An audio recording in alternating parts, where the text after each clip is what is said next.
Boa tarde a todos bem-vindos. Vamos começar o estudo da tarde de hoje. Uma leitura de harmonização do livro Vinha de Luz, a psicografia de Chico Xavier, a mensagem de Emmanuel. A lição que veio para nós hoje é a 98, a prece recompõe. E tendo orado, moveu-se o lugar em que estavam reunidos. Atos, capítulo 4, versículo 31. Na construção de simples casa de pedra, há que despender longo esforço para ajustar ambiente próprio, removendo óbices, eliminando asperezas e melhorando a paisagem. Quando não é necessário acertar o solo rugoso, é preciso muitas vezes aterrar o chão, formando leito seguro, a base forte. Instrumentos variados movimentam-se, metódicos no trabalho renovador. Assim também na esfera de cogitações de ordem espiritual. Na edificação da paz doméstica, na realização dos ideais generosos, do desdobramento de serviços edificantes, urge providenciar recursos ao entendimento geral, com vistas à cooperação, à responsabilidade, ao processo de ação imprescindível. E, sem dúvida, a prece representa a indispensável alavanca renovadora, demovendo obstáculos no terreno duro da incompreensão. A oração é divina, voz do Espírito no grande silêncio. Nem sempre se caracteriza por sons articulados na conceituação verbal, mas invariavelmente é prodigioso poder espiritual, comunicando emoções, pensamentos, ideias, imagens, desfazendo empecilhos, limpando estradas, reformando concepções e melhorando o quadro mental em que nos cabe cumprir a tarefa a que o Pai nos convoca. Muitas vezes, nas lutas do discípulo sincero do Evangelho, a maioria dos afeiçoados não lhe entende os propósitos. Os amigos desertam, os familiares cedem à sombra e à ignorância. Entretanto, basta que ele se refugie no santuário da própria vida, emitindo as energias benéficas do amor e da compreensão, para que se mova na direção do mais alto, o lugar em que se demora com os seus. A prece, tecida de inquietação e angústia, não pode distanciar-se dos gritos desordenados de quem prefere a aflição e se entrega à imprudência. Mas a oração, tecida de harmonia e confiança, é força imprimindo direção à bússola da fé viva, recompondo a paisagem em que vivemos e traçando rumos novos para a vida superior. Então, agradecemos essa mensagem, agradecemos estarmos aqui reunidos mais uma vez para estudarmos o Evangelho de Jesus, nos fortalecemos na nossa caminhada. Que Deus ilumine a nossa irmã, que vai nos trazer o aprendizado, para que a gente esteja preparado para ouvir tudo que ela tem a nos trazer. Que seja um estudo muito proveitoso, que assim seja, graças a Deus. Graças a Deus. Eu vou descer porque, como eu não paro quieta, eu corro um sério risco de cair dessa escada, né? Boa tarde, meu amigo, a todos os nossos amigos, encarnados e desencarnados, aqui presentes. Estejamos ungidos com o amor do Cristo Jesus, envolvidos na sua bondade, na bondade de Francisco, né, na sua humildade, na sua paz, para que a gente possa ter uma conversa interessante, né, sobre essa parábola que, na verdade, é uma parábola muito pequenininha, que alguns até nem se tocam que é uma parábola, mas é uma parábola. Porque a gente tem aquela definição de que parábola é quando Jesus falava metaforicamente uma coisa e queria dizer outra, né? Queria trazer para o dia a dia dali, né? e nós também, né? O importante é trazermos para o nosso dia a dia seus ensinamentos. É a parábola dos meninos da praça, que está em Mateus, capítulo 11. Então, vamos ver. Eu gosto de trazer a parábola para a gente se situar melhor, né? A parábola diz assim: a que posso comparar esta geração? São como os meninos que ficam sentados na praça e gritam uns com os outros. Nós lhes tocamos flauta, mas vocês não dançaram. Cantamos um lamento, mas vocês não se entristeceram. Pois veio João, que jejua e não bebe vinho, e dizem: ele tem demônio. E veio o Filho do Homem, comendo e bebendo, e dizem: aí está um comilão e beberrão, amigo de publicanos e pecadores. Mas a sabedoria é acompanhada pelas obras que a acompanham. Acabou a parábola.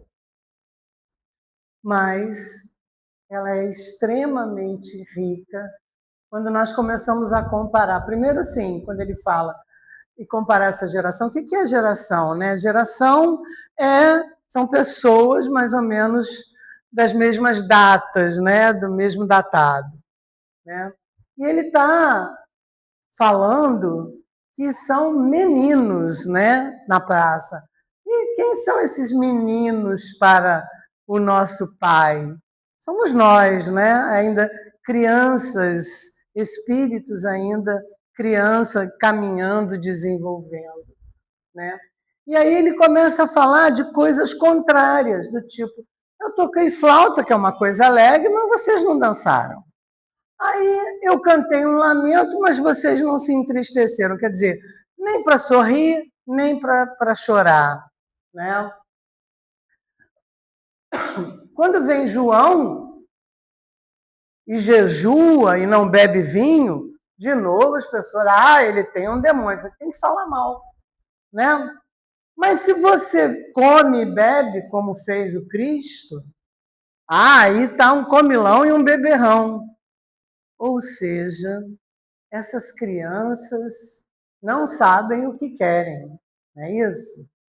E ele termina falando que a sabedoria é acompanhada pelas obras. É o que o Cristo sempre nos diz, né?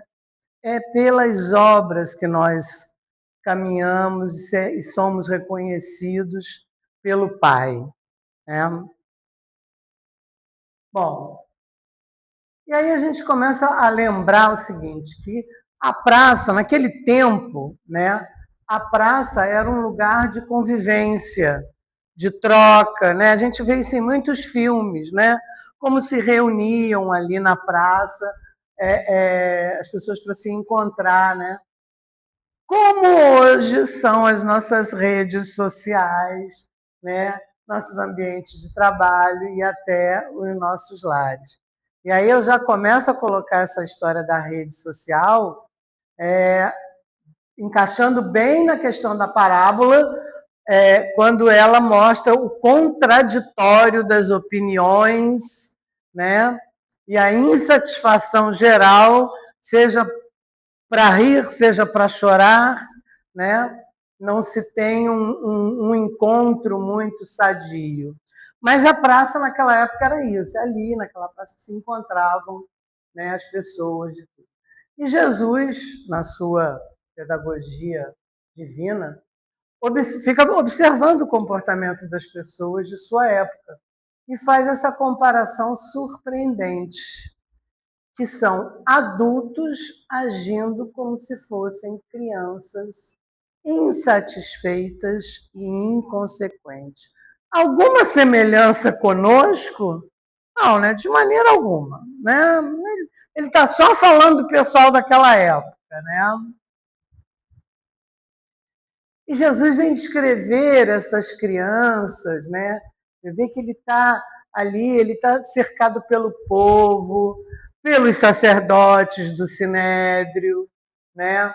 Ele está cercado de várias pessoas de diferentes pensamentos. E ele convida, então ele descreve assim, que convidam outras para brincar, mas mudam a proposta, né? Que é de alegria ou de tristeza. E ainda assim, nada agrada aos companheiros. É o que fala a parábola, né? Eles cantavam músicas alegres, ninguém dançava. Cantavam lamento, né? Ninguém chorava. Quer dizer, seja para um lado ou para o outro, nunca dá certo. E aí a conclusão é essa, né? Nada satisfaz, sempre há crítica, sempre há recusa. Alguma semelhante aos dias de hoje, alguma semelhança, perdão, aos dias de hoje, né? Se nós abrimos essa tal de rede social, é uma loucura. Eu, particularmente, nem me atrevo a falar nada. Eu só olho quando, às vezes, as pessoas me mandam alguma coisa interessante. Diz, aí que eu clico no link, vai cair no tal do Instagram. E aí eu já olho aquilo com medo do que eu vou ver. Graças a Deus, na maioria das vezes, são coisas boas. Mas, porque é isso? Nunca está satisfeito. A gente nunca está satisfeito com nada. Parece que só acontece coisa ruim na nossa vida, né?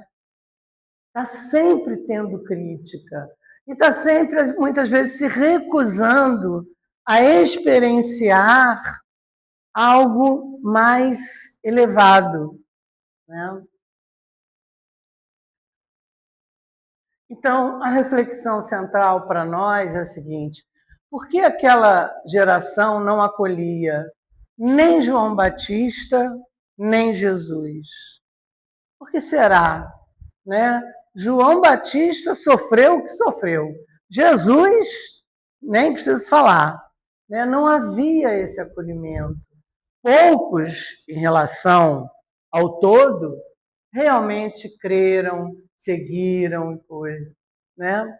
Então, porque tinha sempre essa questão da crítica, né? João Batista, ele veio com uma certa austeridade. João era muito sério, né? Mas, na verdade, ele era muito, como eu vou dizer, ansioso, sabedor da sua missão, de preparar o caminho para o Cristo. Ele tinha aquilo como uma convicção que ele tinha realmente que preparar o terreno, e com isso, muitas vezes, ele se tornava um pouco austero, um pouco rígido, né? Mas ele foi criticado porque diziam que ele tinha um demônio. Jesus, que veio ao contrário, né? Com amor, né? Ele convivia com tudo, era mais, porque João era muito recluso, fora do templo ali que ele estava pregando. Jesus não, se propôs mais a conviver, a comer com publicanos e tudo. Foi criticado porque era muito beberrão e comilão. Quer dizer, os opostos de qualquer jeito geram críticas.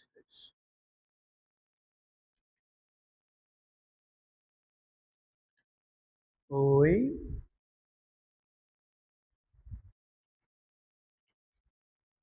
Parou.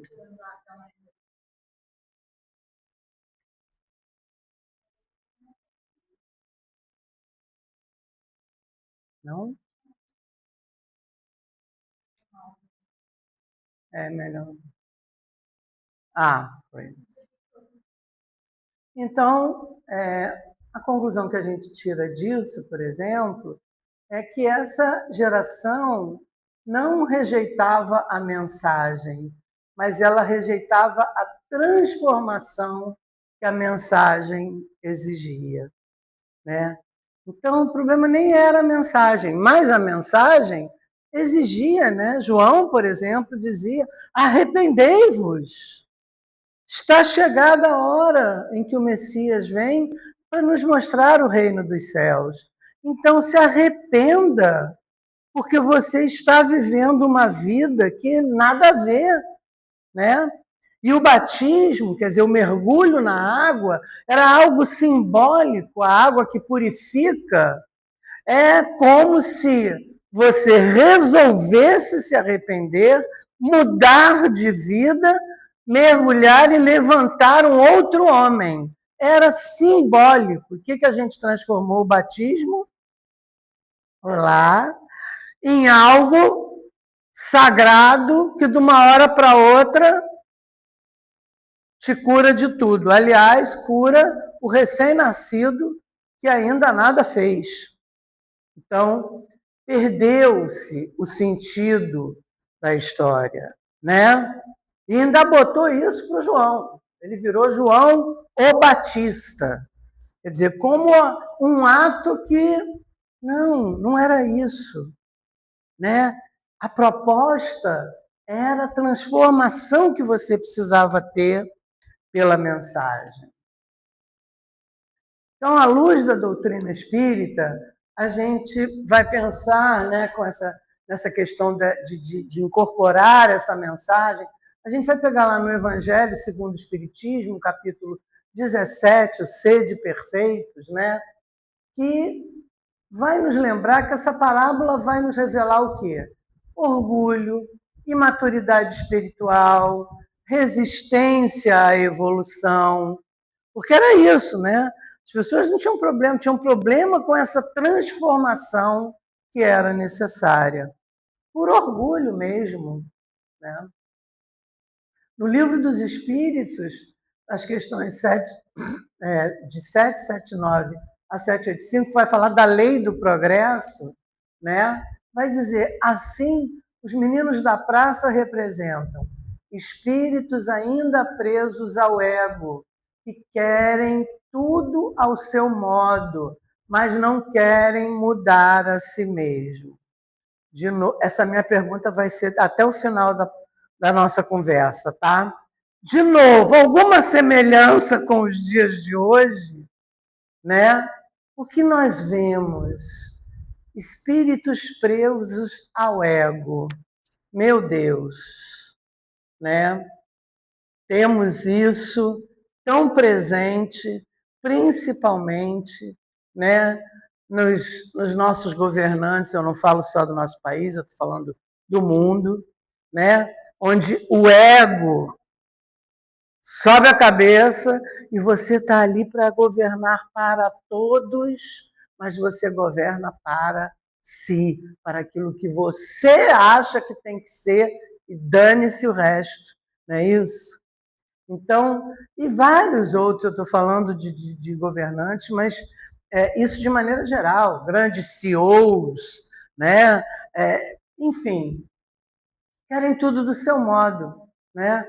Mas não querem mudar a si mesmo, porque o orgulho lhes impede de olhar para si e dizer, ei, esse ponto aqui não está bom e eu tenho que transformar isso, né?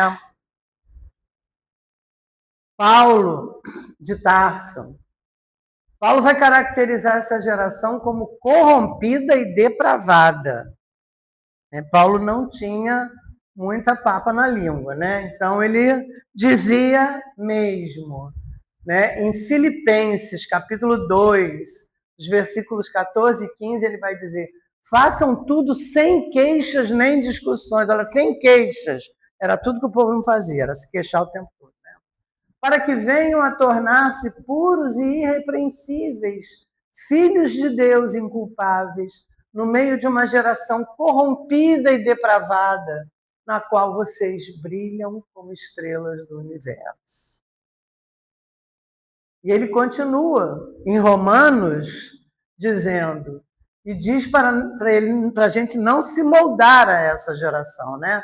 Quando ele diz, não se amoldem ao padrão deste mundo, mas transformem-se pela renovação de sua mente, para que sejam capazes de experimentar e comprovar a boa, agradável e perfeita vontade de Deus. Em Romanos, Gente, o quão atual essa colocação de Paulo, né? Transformem-se pela renovação, não se amoldem ao padrão desse mundo.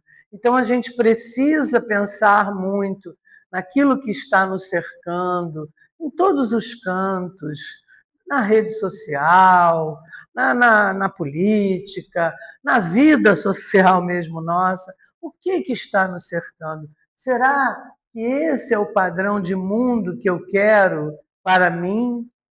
É a este padrão que eu devo me associar, né? Aí ele vai falar do comportamento dessa geração, nos capítulos 16 e 17, da parábola, tá? Ele é caracterizado pela insensibilidade, indiferença e inércia frente ao evangelho. Por quê? É aquilo, né? Cantaram e não dançaram. Cantaram lamentos e não choraram. Então, é completamente insensível, nada toca, nada te faz rir ou chorar, é indiferente para você, né? E é completamente, te faz inerte, porque, e aí, você ouve aquilo e se transformar que é bom? Nada.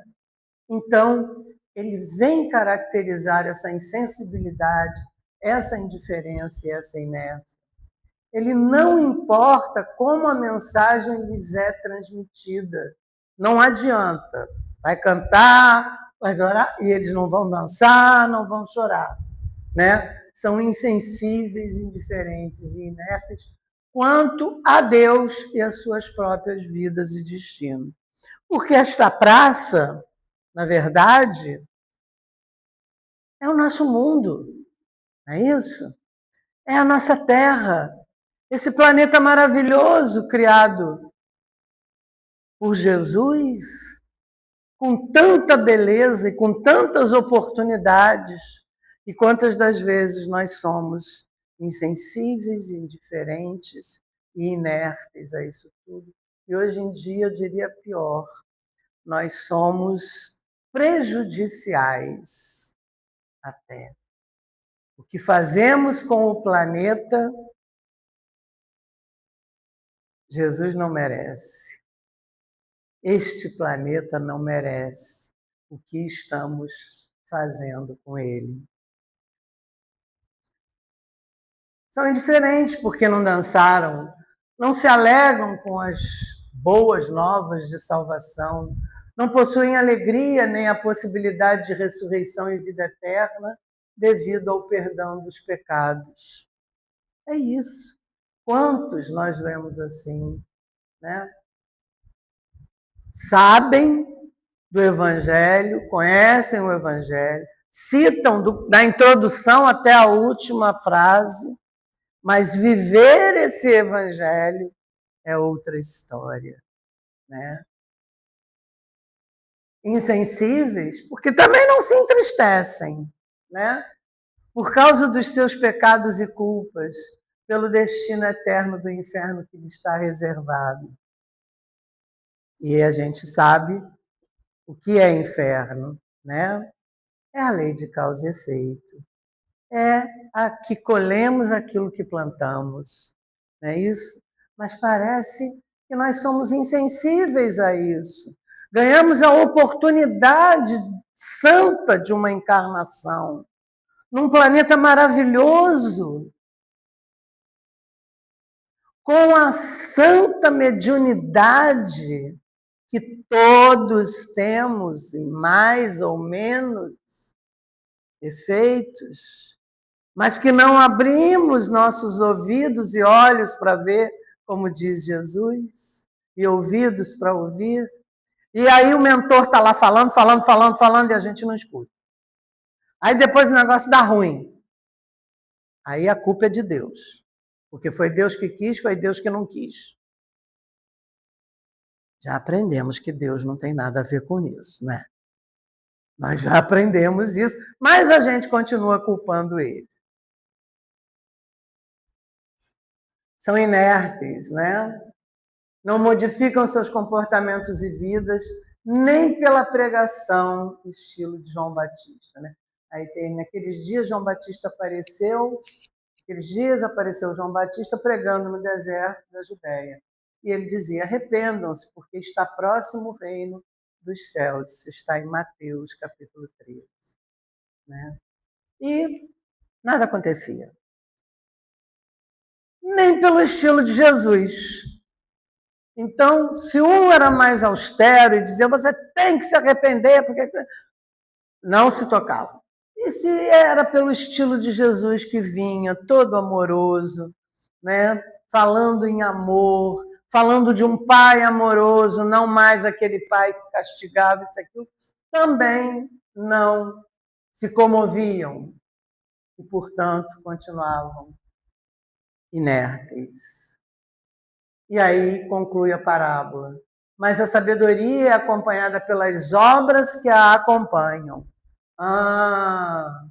Então não importa o discurso, importa o que fazemos com ele. Por isso que eu tenho muito medo de ser palestrante, sabe, gente?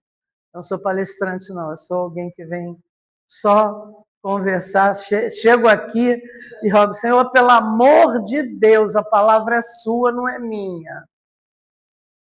Porque não importa só eu estar aqui falando, importa o que eu faço com isso, o que nós fazemos com o que tantos espíritos nos trazem, através da codificação de Kardeciana, através de tantos outros amigos já desencarnados, mas que nos sustentam a sabedoria e a fé.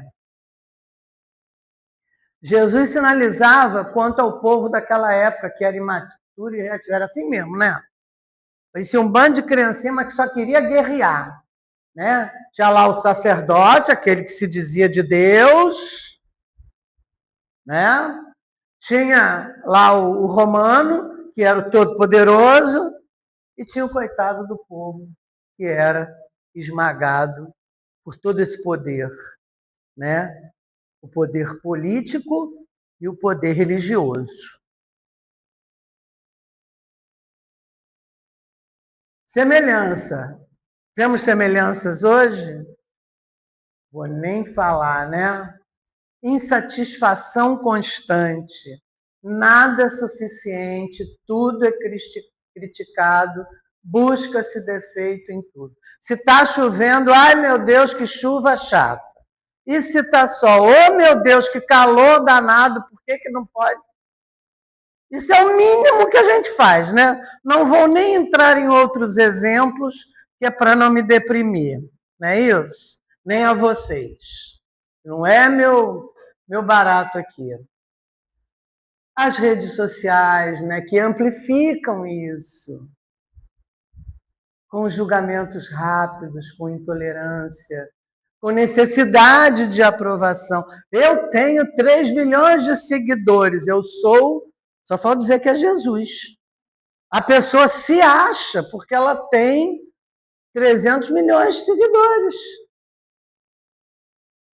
Muitas vezes um jovem que pouco sabe da vida, que fala um monte de besteira, mas tem não sei quantos seguidores. E aí? O que a gente tira disso? Eu me preocupo mais com os seguidores do que com esses jovens. Porque você já falar besteira já é ruim. Agora, quem segue a besteira, aí é pior ainda, né? Então, a capacidade crítica no sentido de raciocinar, como Kardec nos fala. Não é simplesmente no sentido de, criticar por criticar, não é isso. Somos muitas vezes os mesmos meninos da praça, né? Nada tá bom. A rejeição ao esforço interior, né? João Batista, que era disciplinado, era rejeitado.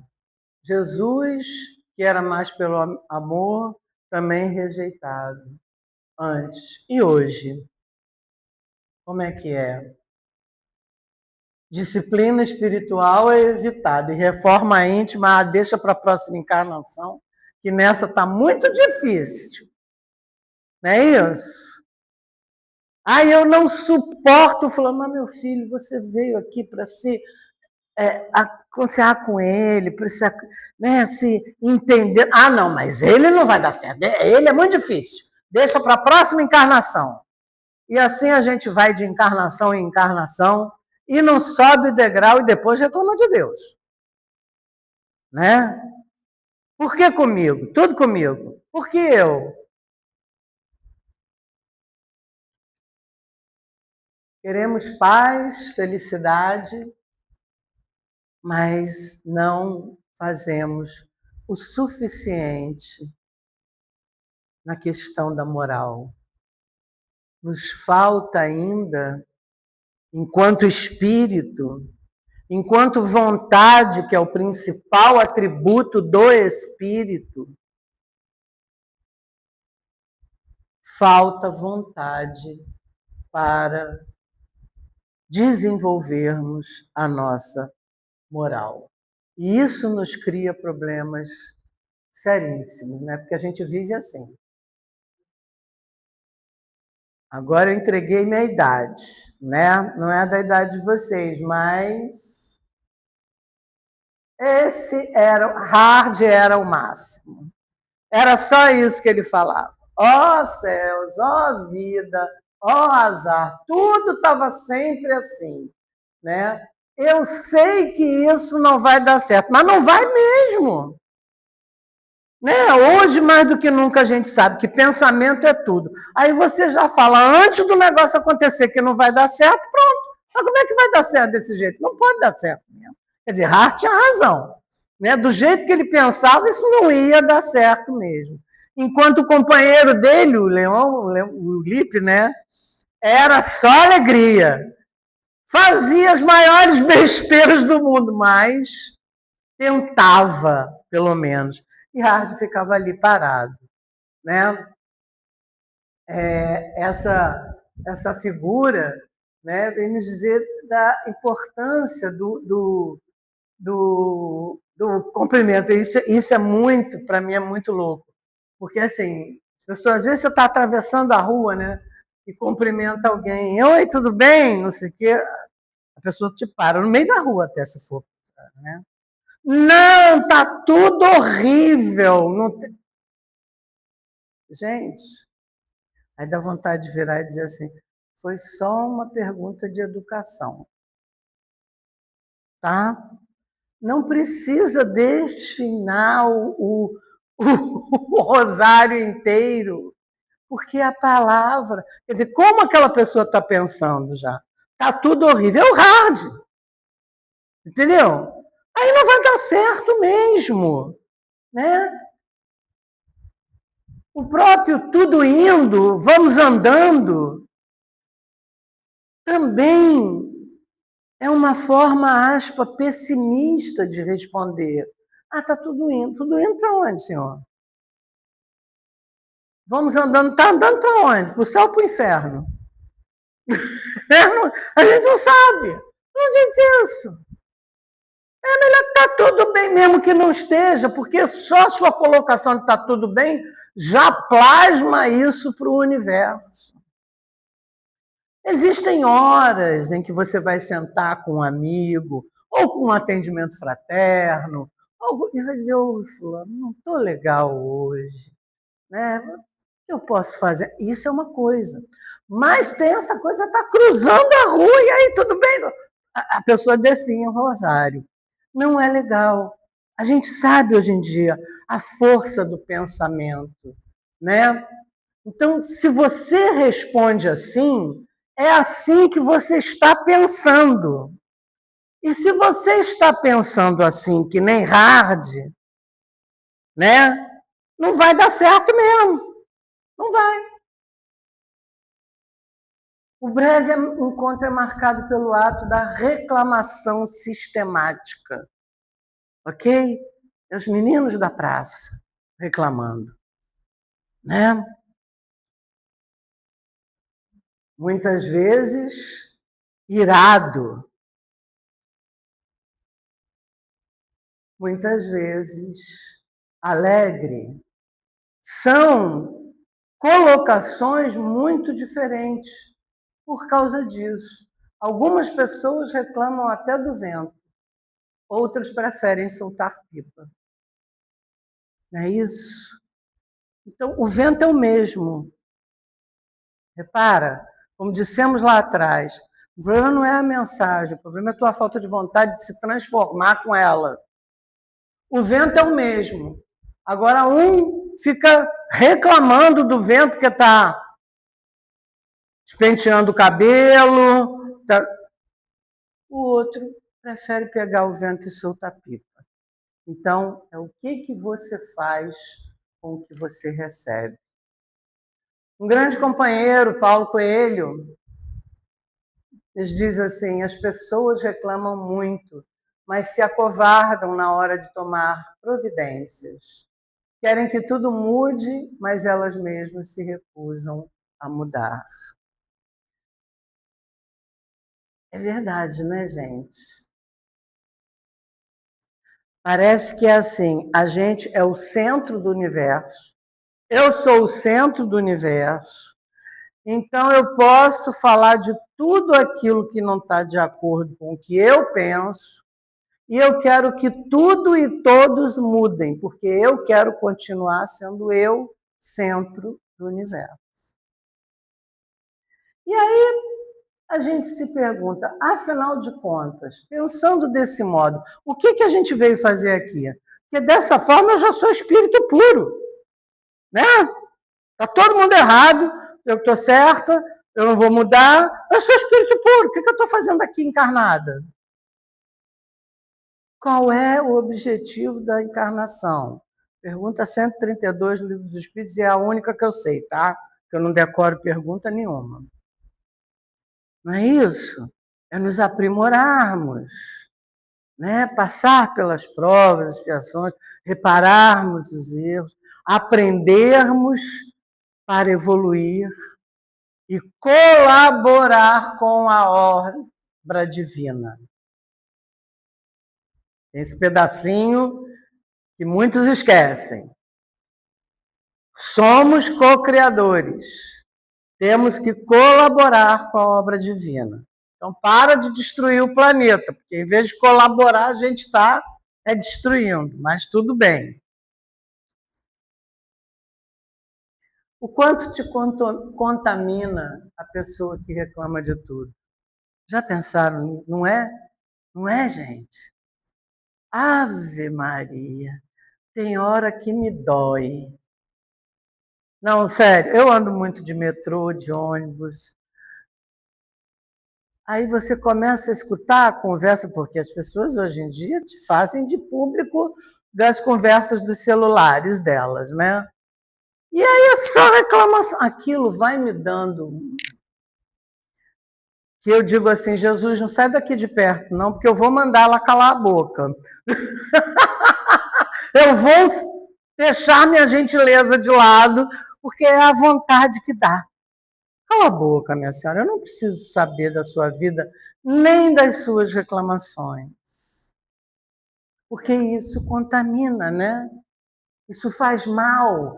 É a psicosfera dali. Aí você tem que entrar em prece para ver se essa psicosfera não te contamina também. Porque é isso, reclamar afeta o seu cérebro. E o do outro também.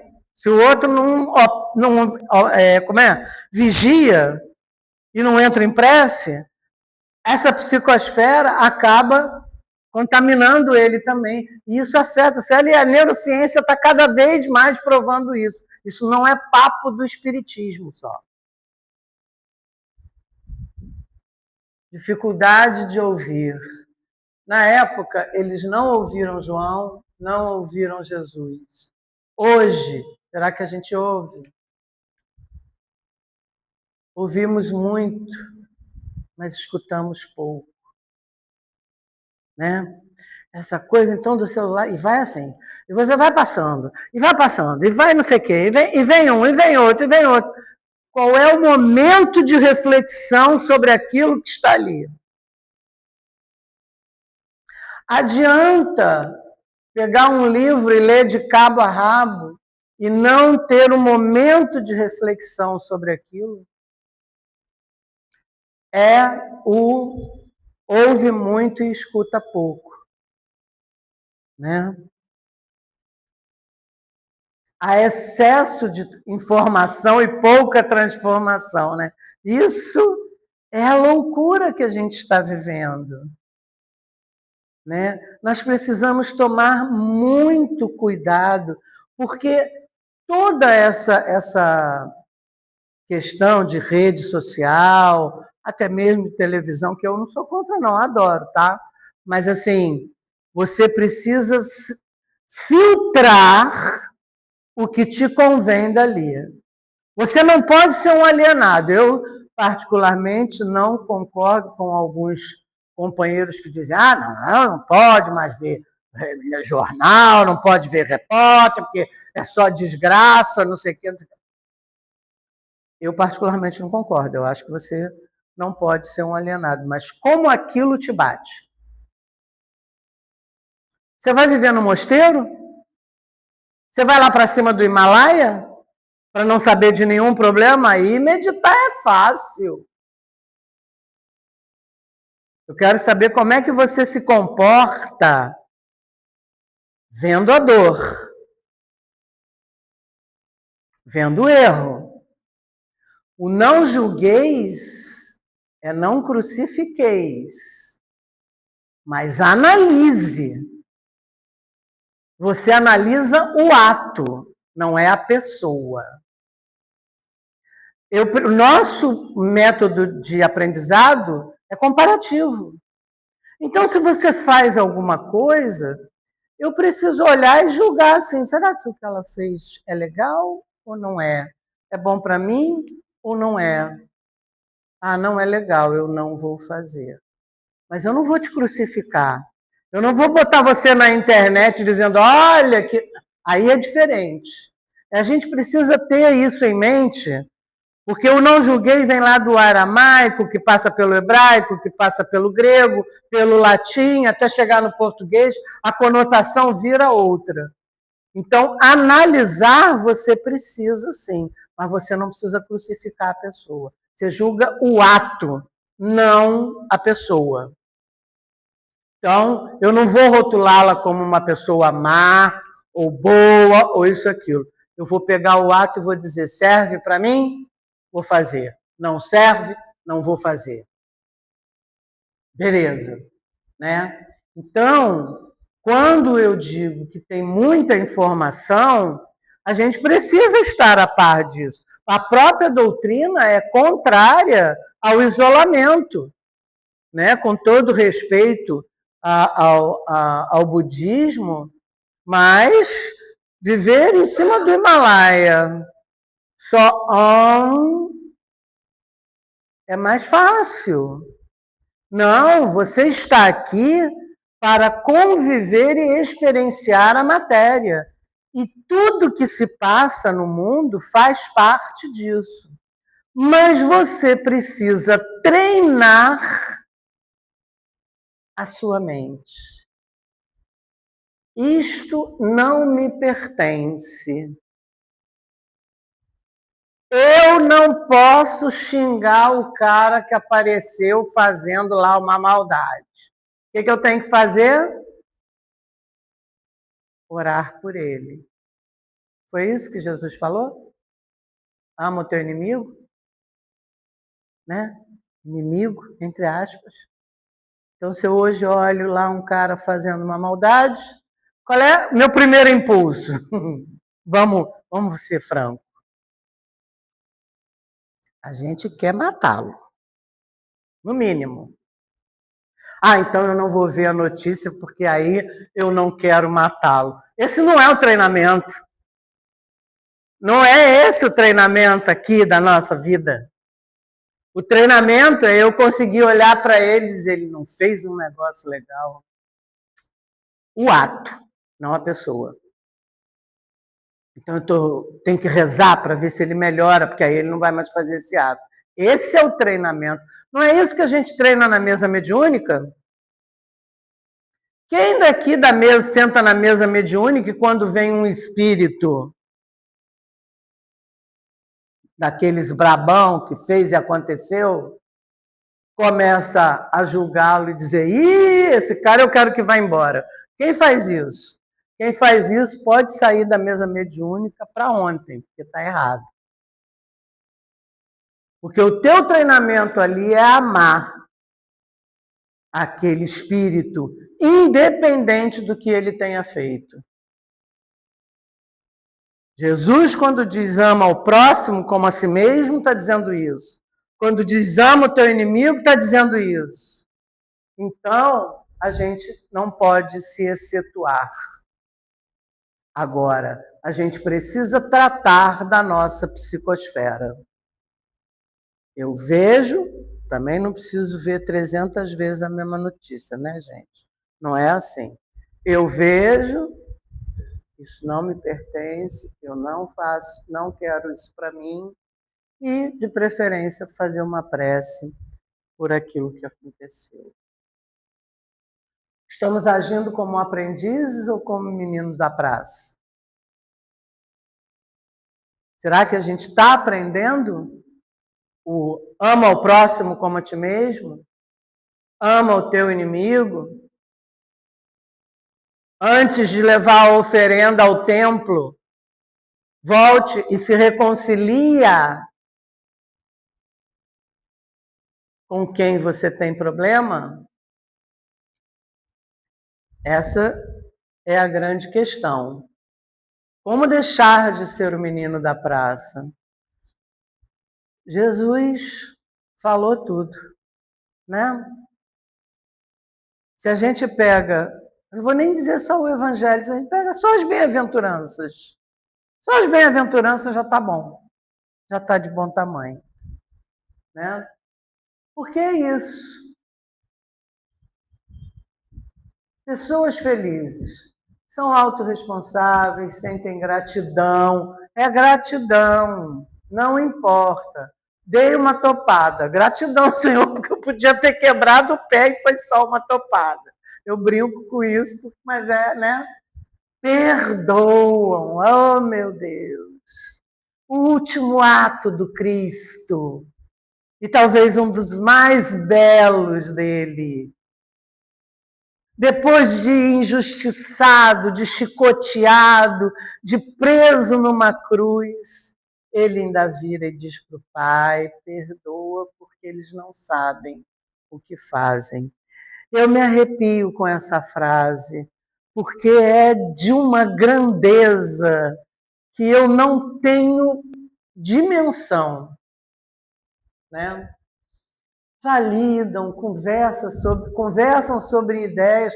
Não importa que você pense diferente de mim, a gente pode conversar, porque a gente é civilizado. Então a gente deve conversar. Querem que os outros vençam, partilhem informação, pensam positivos, né? E, infelizmente, tem os tristes que culpam sempre o outro. A culpa nunca é sua, é dos outros. São os donos da verdade, guardam rancor, depois adoecem e não sabe por quê. Criticam, fofocam, sentem inveja, escondem informações, pensam negativo, e aí não sabe por que, de repente, a vida não anda, né? Quem é que a gente quer ser? É aquela questão lá do começo. A mensagem está aí. Em quem que a gente quer se transformar? Apesar das dificuldades, apesar das pedras do caminho. A gente precisa se lembrar do Evangelho em cada momento da nossa vida, mas principalmente nos momentos difíceis, e tentar seguir por ele. Porque é isso, gente. Não tem outra forma. Não tem outra forma. Quando Jesus vem e diz: eu vim trazer as leis do Pai. Eu não gosto muito desse nome leis, não. Eu prefiro dizer que Deus deu a receita do bolo para a gente. Ser feliz. Sabe por quê?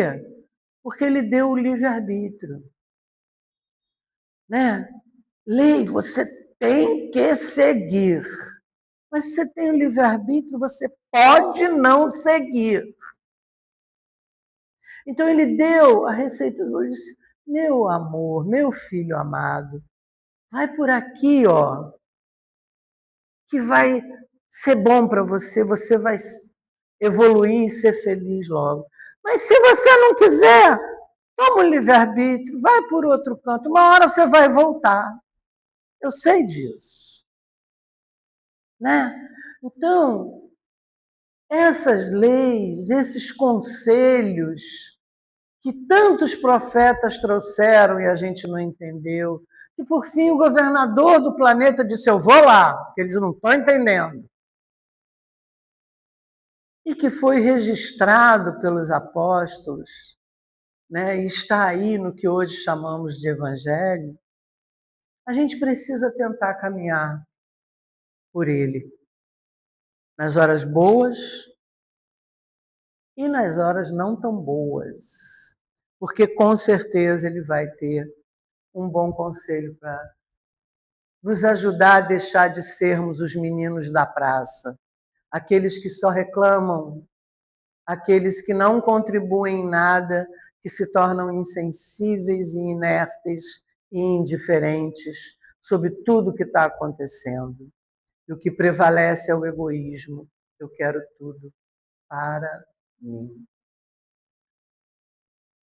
Que a paz de Jesus esteja conosco, que Ele abençoe a nossa vida, a nossa família, a nossa caminhada, que peçamos sempre para enxergar a luz que Ele projeta no nosso caminho, porque Ele está sempre projetando essa luz e nós muitas vezes fechamos os olhos. Ele nos deixou a paz, que nós a tenhamos em nossas mentes e corações. Muito obrigada pela atenção de vocês e que tenhamos uma ótima semana e refletindo sobre a necessidade da nossa transformação. Graças a Deus.